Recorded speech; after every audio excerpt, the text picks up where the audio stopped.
আমরা করব যে আজকের পর্বে তোমাদের সকলকে শুভেচ্ছা জানিয়ে শুরু করছি আমাদের আজকের আয়োজন।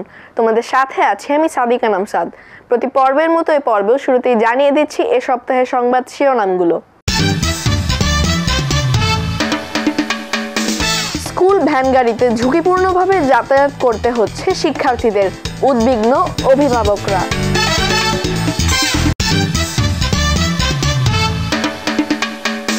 বাংলাদেশে প্রতি বছর 5 বছরের কম বয়সী 24,000 শিশু মারা যাচ্ছে নিউমোনিয়ায়।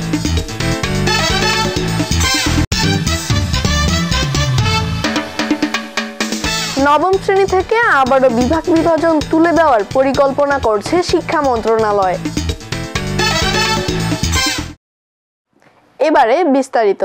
নবম শ্রেণী থেকে আবারও বিভাগ বিভাজন তুলে দেওয়ার পরিকল্পনা করছে শিক্ষা বিভাগ। শিক্ষার্থীদের কয়েকটি বিষয় বাধ্যতামূলক রেখে অনেকগুলো বিষয় উন্মুক্ত রাখা হবে। ইচ্ছা অনুযায়ী শিক্ষার্থীরা বিষয় নির্বাচন করতে পারবে। বহির্বিশ্বের সাথে তাল মিলিয়ে চলতে এ সিদ্ধান্ত গুরুত্বপূর্ণ ভূমিকা রাখবে বলে মত শিক্ষা সংশ্লিষ্টদের। বিস্তারিত দেখুন ফারিয়া আক্তারের রিপোর্টে। পুরনো শিক্ষাক্রমের আলোকে 1 জানুয়ারি থেকে শুরু হওয়া নতুন শিক্ষাবর্ষে আবারও নবম শ্রেণীতে বিভাগ বিভাজন চালু হয়েছে। এতে একজন শিক্ষার্থী বাধ্যতামূলক 3টি বিষয় নির্বাচনের পাশাপাশি একটি ঐচ্ছিক বিষয় নেওয়ার সুযোগ রয়েছে। তবে আগামী বছর থেকে নবম শ্রেণীর শিক্ষার্থীদের জন্য কয়েকটি বিষয় বাধ্যতামূলক রেখে বেশ কিছু বিষয় উন্মুক্ত রাখা হবে। সেখান থেকে শিক্ষার্থীরা তাদের ইচ্ছে অনুযায়ী নির্ধারিত সংখ্যক বিষয় বাছাই করতে পারবে। সায়েন্স আর্টস কমার্স যদি বিভাগ বিভাজনটা থাকে, আমরা যদি ক্লাস 9 থেকে সেটা পাই, তাহলে যে যার লক্ষ্য ইচ্ছা অনুযায়ী আমরা সেই সাবজেক্টটা নিয়ে আমরা পড়াশোনা করতে পারবো এবং আমাদের লক্ষ্যে যেতে পারবো। আমি যদি আগে থেকে প্রস্তুতি নেওয়ার সময়টা পাই, তাহলে আমি পরবর্তীতে ভালো করতে পারবো। এটা আমার জন্য ভালো হবে। যদি বিভাজন দেওয়া হয় তাহলে সায়েন্স কমার্স আর্টস, তাহলে এটা বেটার হবে। ছোটবেলা থেকে সবার একটা লক্ষ্য থাকে, তো বিভাগ বিভাজন থাকলে সবার লক্ষ্যে পৌঁছাতে একটু সুবিধা হবে। এ পরিকল্পনা নিয়ে শিক্ষার্থী ও অভিভাবকদের মধ্যে ভিন্ন মত রয়েছে। আমার মনে হয় সায়েন্স আর্টস কমার্স থাকাটাই বেটার। তার কারণ বাচ্চারা যেটা নিতে পারবে, যার যতটুকু মেধার কুলাতে পারবে সে ততটুকুই নেবে। আমরা এটার সাথে একমত না। আমরা চাই বিভাজন থাকুক। আমরা সরকার চেঞ্জ হয়েছে, এই জন্যই বেশি হ্যাপি আমরা গার্ডিয়ানরা, যে আমাদের বাচ্চাদের এখন একটা ভবিষ্যৎ হবে। এখন যদি আবার বিভাজন উঠায় দেয় তাহলে তো ওরা ইন্টারে গিয়ে কিছুই পারবে না। আসলে আমরা এটা চাই না। সায়েন্স আর্টস কমার্স যদি সবাইকে আমি চাপাই দিই, সেটা তো সম্ভব না। একটা বাচ্চার পক্ষে সেটা সম্ভব হবে না নিয়ে। সো অবশ্যই সেটা থাকা জরুরি যে বিভাগ ভিত্তিক, যার যেটা চুজ হবে সে সেটা নিবে। তবে এই সিদ্ধান্তটি শিক্ষার্থীদের ভবিষ্যতে কাজে আসবে বলে জানান এনসিটিবির চেয়ারম্যান। ব্রিটিশ কারিকুলামে বা শিক্ষা ব্যবস্থায় এই সুযোগটা এবং অন্যান্য দেশেও আছে যে তার পছন্দের বিষয় সে ঐচ্ছিক বিষয়গুলোর মধ্যে পছন্দ করে নিতে পারবে। আবশ্যিক বিষয়গুলো ঠিক রেখে ঐচ্ছিক বিষয়গুলোর মধ্যে তার পছন্দের কোনো বিষয় নিতে পারে, কিংবা চতুর্থ বিষয় হিসেবেও সে নিতে পারে। তো এটা যদি সে নেয়, সেই সুযোগটা তো এখন নাই, সেই সুযোগটা দেওয়ার জন্য। আবার কেউ যদি আর্টসে পড়াশোনা করে, তার যদি সে গণিত নেওয়ার সুযোগ সেভাবে নাই, সে যদি উচ্চতর গণিত নেয়, তাহলে সেই সুযোগটা তাকে দিতে হবে। এরকমভাবে যদি কেউ অ্যাকাউন্টিংও নিতে চায়, আর্টসের স্টুডেন্ট কিংবা সায়েন্সের স্টুডেন্ট যদি অ্যাকাউন্টিং নিতে চায়, সেই সুযোগ দেওয়া যেতে পারে। এই কথাটাই, এইটার জন্য শিক্ষার্থীকে স্বাধীনতা দিতে হবে। অর্থাৎ সে পছন্দের বিষয়গুলো বেছে নিতে পারে ঐচ্ছিক বিষয়ের ক্ষেত্রে। আবশ্যিক বিষয়ের ক্ষেত্রে তো আমরা ঠিক করেই দিব। সুতরাং এটা তাদের শিক্ষার্থী কিংবা অভিভাবকদের কোনো দুশ্চিন্তার কারণ হবে না। শিক্ষা সংশ্লিষ্টদের মতে বিশ্বের সাথে তাল মিলিয়ে চলতে এর সিদ্ধান্ত গুরুত্বপূর্ণ ভূমিকা রাখবে। পরিকল্পিতভাবে পরিবর্তনগুলো আনতে হবে শিক্ষা ব্যবস্থায়। প্রথমত এর কিছু ভালো দিক আছে, আবার এট দ্য সেম টাইম কিছু নেতিবাচক দিক আছে। ভালো দিকটা যদি আমি বলি, যেখানে একজন শিক্ষার্থী তার ইচ্ছা হয়েছে, যেমন আমি যদি বলি যে আমার বায়োলজি খুব ভালো লাগে কিন্তু আমার ফিজিক্স ভালো লাগে না, আমার বায়োলজি ভালো লাগে বা ম্যাথ ভালো লাগে না, বা আমার ম্যাথ বায়োলজি ভালো লাগে, আমার কেমিস্ট্রি ভালো লাগে না। তো যখন এই যে চয়েস করা, সাবজেক্ট চয়েস করার একটা নির্দিষ্ট সাবজেক্ট গুচ্ছ থেকে চয়েস করার সুযোগটা শিক্ষার্থীদের কিছুটা স্বাধীনতা বাড়াবে। সে চাইলে একজন ম্যাথ করছে একটা শিক্ষার্থী, সে যদি মনে করে আমি ইকোনমিক্স পড়বো, তার সুযোগটা হয়তো থাকবে, যেটা আগে ছিল না। সায়েন্স নিলে সাবজেক্ট একদম ফিক্সড হয়ে যেত, আর্টস নিলে ফিক্সড হয়ে যেত, কমার্স নিলে ফিক্সড হয়ে যেত। সেইটা থাকছে না, একটু ওপেন থাকছে, শিক্ষার্থীদের পছন্দ করার সুযোগটা বাড়ছে। এটা হলো পজিটিভ দিক, যেটা হয়তো বহির্বিশ্বে বিভিন্ন জায়গায় এই সুযোগগুলো আছে। তা বিশ্বের সাথে তাল মিলিয়ে চলার ক্ষেত্রে আমি বলবো এটা ভালো দিক। কিন্তু যে নেতিবাচক দিকটা যেটা বলবো যে আমাদের যে পরিবর্তনগুলো হচ্ছে, পরিবর্তনগুলো খুব গুছিয়ে হচ্ছে না, সুপরিকল্পিতভাবে হচ্ছে না। দেখেন আমরা এই বছর কিছু পরিবর্তন সম্প্রতি সময় এনেছি, আবার আগামী বছর আমরা আরেক ধরনের পরিবর্তন আনতে চাচ্ছি। তো এই পরিবর্তনগুলো আমাদের শিক্ষার্থীরা কিন্তু এই পরিবর্তনগুলো নেওয়ার জন্য মানসিকভাবে প্রস্তুত না, আবার অভিভাবকরা প্রস্তুত না। পলিসি মেকাররা তারা যেহেতু এগুলো নিয়ে মানে ঘাটাঘাটি করে, পড়াশুনো করে, বিভিন্ন সিদ্ধান্ত নেয়, তারা সবসময় এগুলোর মধ্যে থাকে। কিন্তু আমাদের মেন স্টেক হোল্ডার কারা? আমাদের শিক্ষার্থী, আমাদের অভিভাবক। তাদের কাছে পৌঁছানোর সিস্টেমটা আমি বলবো যে এখনও যথাযথভাবে তৈরি হয়নি। আগামী শিক্ষাবর্ষ থেকে এ পরিকল্পনা বাস্তবায়নের উদ্যোগ নেওয়ার কথা ভাবছে শিক্ষা বিভাগ। পারি আক্তার, আমরা করব জয়, এটিএন বাংলা, ঢাকা। অভিভাবকদের ব্যস্ততার কারণে স্কুলে যাতায়াতের জন্য সন্তানদের ভ্যান গাড়িতে দিয়ে থাকেন, কিন্তু অভিভাবকদের মতে ভ্যান গাড়িতে চলাচল শিক্ষার্থীদের জন্য ঝুঁকিপূর্ণ। তাই বিদ্যালয়ে একটি স্কুল বাস দরকার, এমনটাই মনে করছেন শিক্ষার্থী সহ অভিভাবকরা। বিস্তারিত দেখুন সৈয়দ আশিকুর রহমান আনমোলের রিপোর্টে। স্কুল ভ্যান গাড়ি শিক্ষার্থীদের দৈনন্দিন বিদ্যালয় থেকে বাসায় যাতায়াতের একটি মাধ্যম। অভিভাবকদের সময়, সুযোগ এবং স্কুল বাসের অভাবে তাদের আদরের সন্তানকে স্কুল ভ্যান গাড়িতে দিয়ে থাকেন। কিন্তু ভ্যান গাড়িতে চলাচল শিক্ষার্থীদের জন্য কি নিরাপদ নাকি ঝুঁকিপূর্ণ হতে পারে? আমাদের মাথায় ব্যথা, তারপর কোমরে ব্যথা লাগে, তাও আমরা যাই, কারণ আমাদের ফ্যামিলির সমস্যা, এই জন্য তারা একটু বিজি থাকে, এই জন্য আমাদের এখানে দিয়েছে। আমাদের বাবা মা নিতে পারে না আমাদের আর কি, এর জন্য আমাদের ভ্যানে যাতায়াত করছে। আর আমরা যদি স্কুল বাসের অনেক প্রয়োজন আছে আমাদের স্কুলে স্কুল বাসটা অনেক গুরুত্বপূর্ণ, কারণ এই ভ্যানে আমাদের উল্টিয়ে যেতে পারে। ঢাকা শহরের ব্যস্ততম সড়ক দিয়ে এই স্কুল ভ্যান গাড়িগুলো দিয়ে যাতায়াত করতে হচ্ছে শিক্ষার্থীদের। অনেক অভিভাবকেরা ভ্যান গাড়ি যাতায়াত সুরক্ষিত মনে করে না, তাও বাধ্য হয়ে তাদের সন্তানদের ভ্যান গাড়িতে দিচ্ছেন। আমাদের এখান থেকে বাচ্চাদের অনেক রিস্ক হয়ে যায় স্কুলে আসা যাওয়ার জন্য। তো এখান থেকে আসলে একটা স্কুল বাস হলে মেয়েরা বেশিরভাগই যাতায়াত করতে অনেক সুবিধা হয়। তো এটা আমরা অনেক গুরুত্বপূর্ণ। আমরা এটার জন্য স্কুল কর্তৃপক্ষকে অনুরোধ করতেছি ওনারা যেন একটা স্কুল বাসের ব্যবস্থা করে। অনেক গুরুত্বপূর্ণ, কারণ আমাদের বাচ্চা ভ্যানে যায়, আমাদের এটা ভয় লাগে যে বাচ্চা কখনো অ্যাক্সিডেন্ট হলো। একটা বাচ্চা যখন স্কুল কলেজে নিরাপদে যাতায়াত করতে পারবে, অভিভাবকরা তখন সন্তুষ্ট হবে এবং কলেজ কর্তৃপক্ষ, স্কুল কর্তৃপক্ষ ব্যাপারটাকে অনেক তখন গুরুত্ব সহিত এটাকে বিবেচনা করতে পারে। শিক্ষার্থী ও অভিভাবকদের মতে সুরক্ষিতভাবে এবং নিশ্চিন্তে যাতায়াতের জন্য বিদ্যালয়গুলোতে ভ্যান বিকল্প হিসেবে বাস সার্ভিস চালু করতে হবে। এখানে স্কুল বাসের গুরুত্ব অবশ্যই আছে, অস্বীকার করার কিছু নেই। তা আমার মনে হয় আমাদের আর্থিক সচ্ছলতার উপরে অনেক কিছু নির্ভর করে, কারণ আমরা তো ইচ্ছা করলে অনেক কিছু পারি না। আমাদের এখানে বাস কেনার সামর্থ্য প্রতিষ্ঠানে কতটুকু সেটাও একটা বিবেচনার বিষয়। আশিকুর রহমান আনমোল, আমরা করব জয়, এটিএন বাংলা, ঢাকা।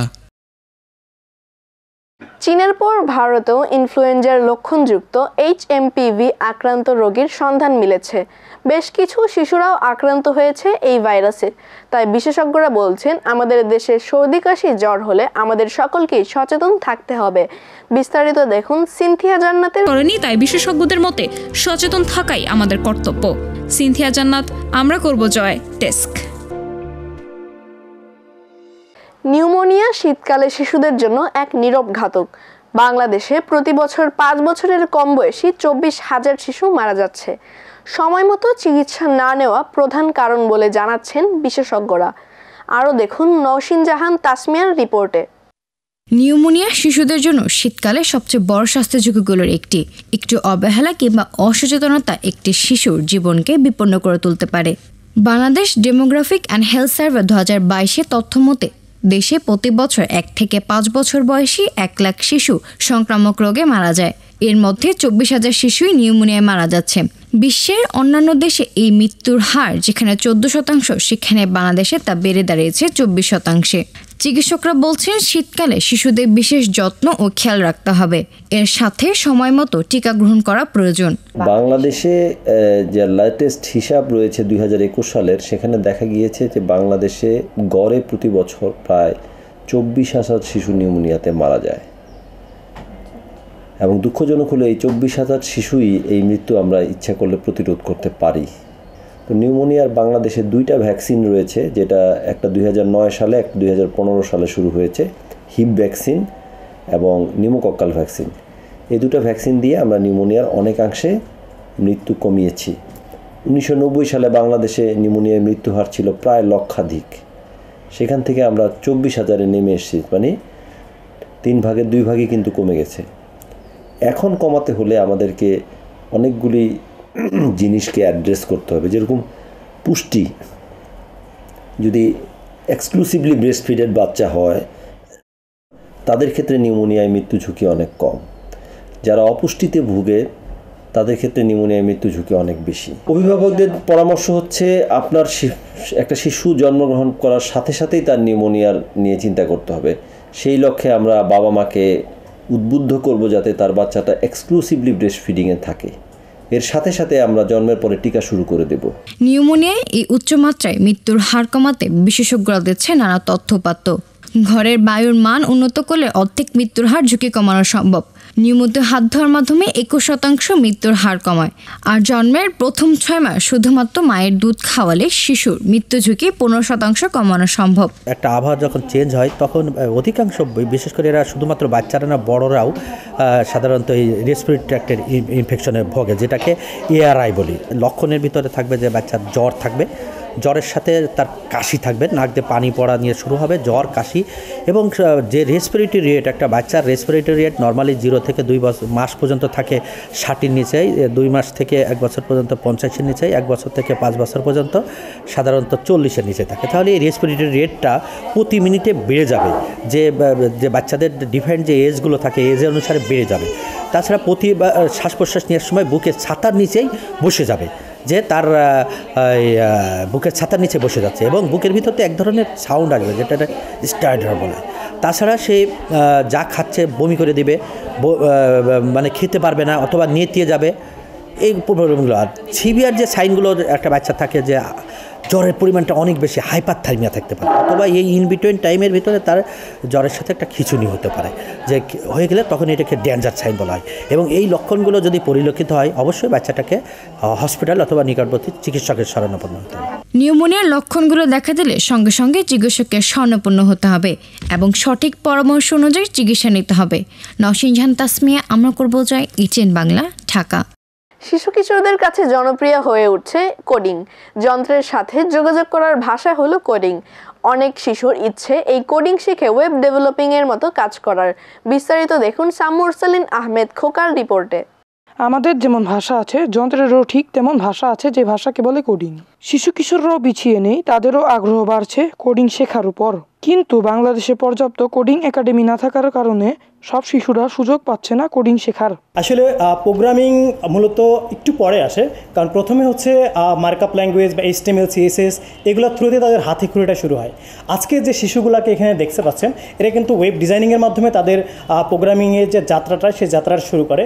দেন যখন ওয়েব ডিজাইনিং শেষ করে তখন ওয়েব ডেভেলপমেন্ট শেখে। ওয়েব ডেভেলপমেন্ট যখন শেখা শেষ করে তখন তারা আস্তে আস্তে প্রোগ্রামিং ল্যাঙ্গুয়েজ নিয়ে মূল ইনডিপতে কাজ শুরু করে। বড়রা একটা বিষয় ক্যাচ করতে একটু সময় নেয়, বাট শিশুরা খুব সহজেই কিন্তু নিতে পারে। আমরা যারা গার্জিয়ান রয়েছি তাদের প্রত্যেকের উচিত যে ছোটোবেলা থেকে শিশুদেরকে স্কিল ডেভেলপমেন্টের দিকে ফোকাস করা, বিশেষ করে প্রোগ্রামিং ল্যাঙ্গুয়েজের দিকে বেশি ফোকাস করা, কারণ পুরো পৃথিবীটাই কিন্তু প্রোগ্রামিং ল্যাঙ্গুয়েজের উপরে ডিপেন্ডেন্ট। শিশু কিশোররা কোডিং শিখে ওয়েব ডেভেলপার হতে চায়, আবার কেউ চাচ্ছে এমন সফটওয়্যার তৈরি করতে যা আজ পর্যন্ত কেউ তৈরি করতে পারেনি। আমি অলরেডি একটা US কোম্পানিতে চাকরি করি, বাট আমি যদি প্রপারলি ফুল স্ট্যাক ডেভেলপার হয়ে যাই, দেন আমার একটা ইচ্ছা আছে যে আমি এমন সফটওয়্যার বানাবো যে সফটওয়্যার আজ পর্যন্ত কেউ বানাতে পারে না। লাইক সলিউশন, এমন সলিউশন যে সলিউশন এখনও মার্কেটে অ্যাভেলেবেল নেই প্রোগ্রামারদের জন্য, যেটা AI কিছুটা ঠিক করতে পারলেও আমি চেষ্টা করবো আমি আরও অ্যাডভান্স করার সেই সলিউশনগুলোকে। প্রোগ্রামিং ল্যাঙ্গুয়েজ শিখে আমি ওয়েব ডেভেলপমেন্ট করবো, ও আমার ইচ্ছা গেম বানানো। আমি ভবিষ্যতে সফটওয়্যার ইঞ্জিনিয়ার হতে চাই প্রোগ্রামিং ল্যাঙ্গুয়েজ শিখে। ইচ্ছা আছে যে আমি বাংলাদেশের জন্য কিছু করি, যেহেতু আমি এই দেশে বাস করছি। আমার ইচ্ছা আমি একটা ওয়েবসাইট তৈরি করব আর ভালোভাবে, সেখানে ওয়েব ডিজাইন আছে, আমি সেটাও শিখতে চাচ্ছি। অভিভাবকেরাও যথেষ্ট উৎসাহ দিচ্ছে এবং তাদের সন্তানরাও খুবই ভালো করছে বলে মনে করেন তারা। আমার মেয়েকে দিয়েছি স্পেশালি কোডিং শেখার জন্য, তা অলরেডি সে বেসিকটা শেষ করেছে। বেসিক দ্যাট মিনস এখানে ওনাদের যে প্যাকেজটা ছিল সেটি হচ্ছে ডিজাইনিং, মানে হচ্ছে ওয়েব ডিজাইনিং। তারপরে যেটি শুরু হয়েছে এখন সে আছে হচ্ছে সেকেন্ড স্টেজে, অর্থাৎ ডেভেলপমেন্ট প্রোগ্রামে, অর্থাৎ এটা হচ্ছে অ্যাডভান্সড ওয়েব ডিজাইনিং। তো আমি বেসিক্যালি এখানে দিয়েছি একদম পাইথন পর্যন্ত দেওয়ার জন্য। বেশি করে ও একটা ইন্টারেস্টেড হচ্ছে মেশিন লার্নিংয়ের দিকে। এখন তো বর্তমানে পড়াশোনার পাশাপাশি অনেকেই অনেক জায়গায় ইনভল, তাই এখানে দিলাম।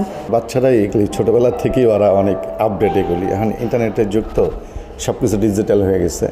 আমি ছোটোবেলা ওরা যখন 2-3-তে পড়ে তখন থেকে ওরা এই প্রোগ্রামিং, ওয়েব ডিজাইন, এগুলোর প্রতি প্রচুর আগ্রহ ওদের, এবং ইউটিউব দেখে দেখে ওরা এটা শিখে। কোডিং একটি যন্ত্রের ভাষা। এটি শেখার মাধ্যমে শিশুরা বিভিন্ন রকম কাজ করতে পারবে, যেমন data science, machine learning, software ডেভেলপমেন্টের মতো কাজ করতে পারবে। বাংলাদেশে আইটি সেক্টরে অ্যাওয়ারনেসটা যথেষ্ট কম ছিল, বাট বর্তমানে যদি আমরা একটু তাকাই, প্রত্যেকটা পার্সনই এই আইটি বা টেকনোলজি নিয়ে অ্যাওয়ার। বাট এই টেকনোলজিকে অ্যাডাপ্ট যদি আমরা করতে না পারি, তাহলে ফিউচারটা আমাদের আসলে একটু দুর্বল হয়ে থাকবে। কারণ ফিউচার জেনারেশনটা যেটা তৈরি হচ্ছে, ফিউচার ইন্ডাস্ট্রি যেটা তৈরি হচ্ছে, টোটালটা টেকনোলজি নির্ভর। সো আমরা যদি সেই ইন্ডাস্ট্রিতে নিজেদেরকে স্টাবলিশ করতে চাই, আমাদেরকে টেকনোলজির জ্ঞান রাখতেই হবে। সো এই টেকনোলজির একটা ভালো ফিউচার আছে, সেটা নট অনলি বাংলাদেশ, সেটা পৃথিবী জুড়ে। ওয়াই ল্যাবের সিইও জানান, এখানে আমরা শিশুদের 2016 সাল থেকে কোডিং শেখাচ্ছি। শিশুদের জন্য আমাদের মোট 17টি কোর্স আছে। সকল পর্যায়ে এই শিক্ষা আরও বেশি ছড়িয়ে দিতে হবে। কোডিং শিখে ওয়েব ডেভেলপার ও সফটওয়্যার ডেভেলপমেন্টের মতো কাজগুলো করে বিশ্বের বুকে বাংলাদেশকে উন্নত করার ইচ্ছা এই শিশু কিশোরদের। প্রয়োজন অভিভাবকদের উৎসাহ, প্রয়োজন সঠিক দিক নির্দেশনা। সামুরসালিন আহমেদ, আমরা করব জয়, এটিএন বাংলা, ঢাকা। জলবায়ু পরিবর্তন এখন বিশ্বের প্রতিটি দেশকে চিন্তিত করে তুলছে। এর প্রভাবে গ্রিনহাউস গ্যাস বৃদ্ধি পেয়ে বৈশ্বিক উষ্ণায়ন বৃদ্ধি পাচ্ছে। এর পাশাপাশি নানা ধরনের রোগবালাইও বাড়ছে, যার ফলে সবচেয়ে বেশি ঝুঁকিতে রয়েছে শিশু কিশোররা। বিশেষজ্ঞরা বলছেন, জলবায়ু পরিবর্তনের ক্ষতিকর প্রভাব থেকে রক্ষা পেতে বেশি বেশি বৃক্ষরোপণ করার কোনো বিকল্প নেই। বিস্তারিত দেখুন মোহাম্মদ মোবারক হোসেনের রিপোর্টে। ষড়ঋতুর দেশ হলেও জলবায়ু পরিবর্তনের প্রভাবে এখন ঋতুর পার্থক্য বোঝা মুশকিল। সমস্যাটা বৈশ্বিক হলেও ব্যাপক আকার ধারণ করেছে বাংলাদেশেও, যার ফলে শিশু কিশোররাই সবচেয়ে বেশি ক্ষতিগ্রস্ত হচ্ছে। অপরিকল্পিতভাবে গাছ কাটা, নদীনালা খালবিল ভরাট ও দখল, ইটভাটা, কলকারখানার কালো ধোয়া পরিবেশ পরিস্থিতির অবনতি করেছে। যে 20 বছর বা 25 বছরের যে একটা গাছ আমরা কেটে ফেলি, আমি যদি 3টা না 10টাও লাগাই, ওই ফল পেতে তো আমার আরও 20 বছর অপেক্ষা করতে হবে। ঢাকা যেমন দেখা যাচ্ছে প্রতিটা আইল্যান্ডে গাছ কেটে আমরা শেষ করছি। যতগুলো পার্ক আছে, পার্কগুলোকে আমরা গাছ কেটে, যেমন আমরা যদি পান্থকুঞ্জের কথা বলি, পান্থকুঞ্জের একটা বিরাট অংশ সিটি কর্পোরেশন তার সেকেন্ডারি স্টেশনের জন্য নিয়ে এবং পুরা পার্কটাকে ধ্বংস করে দিল। সেখানে প্রচুর গাছপালা ছিল। শুষ্ক মৌসুমে দেখা যাচ্ছে নদী, খাল, বিল এগুলি সব শুকিয়ে যাচ্ছে। যাওয়ার ফলে আমরা আমাদের সব ভূগর্ভের পানি ব্যবহার করতেছি এবং আমাদের ভূগর্ভের পানির স্তর প্রতিনিয়ত নিচে নেমে যাচ্ছে। জলবায়ু পরিবর্তনের প্রভাবে তাপমাত্রা বৃদ্ধি পেয়ে মেরু অঞ্চলের বরফ গলে সমুদ্রপৃষ্ঠের উচ্চতা বাড়তে পারে। এর ফলে অদূর ভবিষ্যতে এ দেশের একটা অংশ তলিয়ে যেতে পারে বলে মনে করছেন পরিবেশ অধিদপ্তরের সাবেক এই শীর্ষ কর্মকর্তা। জলবায়ু পরিবর্তনের প্রভাব যত ঘনীভূত হবে, তত আমাদের কৃষির উপরে বিরূপ প্রভাব পড়বে। এখনই কিন্তু আমাদের দেখা যাচ্ছে উপকূলীয় অঞ্চলে, বিশেষ করে খুলনা অঞ্চলে, বাগেরহাট, সাতক্ষীরা, সেখানে কিন্তু লবণ পানির জন্য চাষাবাদ বিঘ্নিত হচ্ছে। আমার বরেন্দ্র এলাকায়ও কিন্তু পানির জন্য চাষাবাদ বিঘ্নিত হচ্ছে। তো আমার যদি কয়েকটা ডিস্ট্রিক্টে যদি ঠিকমতো চাষাবাদ না করতে পারি, তাহলে তো আমার অনেক খাদ্য সংকট হবে। এদিকে খাদ্য সংকটকে আমি যদি মোকাবেলা করার জন্য আমরা ইরিবোরোতে গেছি, কিন্তু ইরিবোরো করে গিয়ে আবার আমার ভূগর্ভের পানি আমি সব শেষ করে ফেলছি। ইরিবোরো করতে গিয়ে প্রচুর সার কীটনাশক ব্যবহার করছি, এদিকে পরিবেশ শেষ করে দিচ্ছি। তাই আমাদেরকে আসলে প্রকৃতির সঙ্গে মিলিয়ে বিজ্ঞান, প্রযুক্তি, গবেষণা সবগুলো মিলিয়ে কিন্তু আমাদেরকে আসলে চলতে হবে। জলবায়ু পরিবর্তনের কারণে বিরাট ঝুঁকি পড়ছে মানুষের স্বাস্থ্যের ওপরও। শিশুরা নানা ধরনের রোগে আক্রান্ত হচ্ছে। এই সংখ্যাটা দিনে দিনে বাড়ছে। দূষিত পরিবেশে আক্রান্ত হয়ে হাসপাতালে ভর্তি রোগীও বেশি। ফুড সিকিউরিটিটা আসলে হ্যাম্পার হচ্ছে, ফলে আলটিমেটলি কি হচ্ছে, অপুষ্টিতে ভুগছে, বাচ্চারা ভুগছে, বড় মানুষ ভুগছে, গর্ভবতী মায়েরা ভুগছে। এছাড়া হচ্ছে যে এই বৃষ্টির তারতম্যের জন্য আমাদের হচ্ছে কীটপতঙ্গ বাহিত যেসব রোগ, যেমন ডেঙ্গু, ম্যালেরিয়া, চিকুনগুনিয়া, কালাজ্বর, এই রোগগুলোর প্রাদুর্ভাব অনেক বেশি বেড়ে গেছে। এছাড়া পানিবাহিত রোগ যেমন ডায়রিয়া, কলেরা, এগুলোও কিন্তু বেড়ে যাচ্ছে। ঠিক আছে, এছাড়া হচ্ছে যে আমাদের জলবায়ু পরিবর্তনের জন্য আমাদের পরিবেশের অ্যালার্জেনের পরিমাণ বেড়ে যাচ্ছে। সেজন্য শ্বাসতন্ত্রের প্রদাহ, অ্যাজমা, অ্যালার্জিজনিত রোগগুলো, এগুলোর প্রকোপ বৃদ্ধি পাচ্ছে। এছাড়াও হচ্ছে যে যখন আমাদের এই ধরনের বন্যা, খরা বা অতিবৃষ্টি, অনাবৃষ্টি, মানুষ বাস্তুহারা হয়ে যাচ্ছে, ফসলের ক্ষতি হচ্ছে, এই জিনিসগুলো থেকে আসলে মানুষের দীর্ঘমেয়াদী শারীরিক অসুবিধা দেখা দিচ্ছে, যেমন মানসিক স্বাস্থ্য হ্যাম্পার হচ্ছে, মানুষের কার্ডিওভাস্কুলার ডিজিজগুলো বেড়ে যাচ্ছে, সেটা শিশুদের ক্ষেত্রেও হচ্ছে। সরকারি, বেসরকারি এবং ব্যক্তি উদ্যোগে বেশি বেশি বৃক্ষরোপণ এবং পরিকল্পিত নগরায়নের তাগিদ দিচ্ছেন বিশেষজ্ঞরা। প্রতিটি মানুষের উপরই প্রত্যক্ষ এবং পরোক্ষ উভয়ভাবে জলবায়ু পরিবর্তনের প্রভাব রয়েছে, যার ফলে প্রাপ্তবয়স্কদের তুলনায় শিশুরা অনেকটাই দুর্বল হয়ে পড়ে। বর্তমানে সারা বিশ্বে জলবায়ু পরিবর্তনের কারণে একটি বৈশ্বিক মহামারী চলছে, যার ফলে গ্রিনহাউস প্রভাব বৃদ্ধি পেয়ে বৈশ্বিক উষ্ণায়নের মতো ঘটনা আরও বাড়ছে। মোহাম্মদ মোবারক হোসেন, আমরা করব জয়, এটিএন বাংলা, ঢাকা। দেখতে দেখতে শেষ হয়ে গেল আমরা করব জয়ের জন্য নির্ধারিত সময়। তোমাদের ভালো লাগা, মন্দ লাগা কিংবা কোনো পরামর্শ থাকলে আমাদের কাছে চিঠি লিখে জানাতে পারো। আমাদের চিঠি লিখবার ঠিকানা: পরিচালক আমরা করব জয়, ATN Bangla multimedia production company limited, ওয়াসা ভবন, ২য় তলা, ৯৮ কাজী নজরুল ইসলাম এভিনিউ, কারণ বাজার, ঢাকা ১২১৫, বাংলাদেশ। বন্ধুরা, তোমরা চাইলে আমরা করব জয়ের খুদে সাংবাদিক হিসেবে যুক্ত হতে পারো। তোমাদের জীবন বৃত্তান্ত পাঠিয়ে দাও আমাদের ইমেল অ্যাড্রেসে। তোমাদের বয়স সীমা হতে হবে ৮ থেকে ১৪ বছর। জীবন বৃত্তান্ত পাঠানোর শেষ তারিখ ২৩শে জানুয়ারি। আমাদের ইমেল অ্যাড্রেস atn.amrakorbojoy@gmail.com। এছাড়াও তোমরা চাইলে আমাদের সাথে স্ক্রিনে দেখানো নম্বরে যোগাযোগ করতে পারো 01317708842। এই ছিল আমাদের আজকের আয়োজন। দেখা হবে আগামী পর্বে নতুন কোনো সংবাদ কিংবা পুরনো কোনো সংবাদের নতুন কোনো অগ্রগতি নিয়ে। সেই পর্যন্ত তোমরা ভালো থেকো, সুস্থ থেকো এবং চোখ রেখো এটিএন বাংলা পর্দায়। আল্লাহ হাফেজ।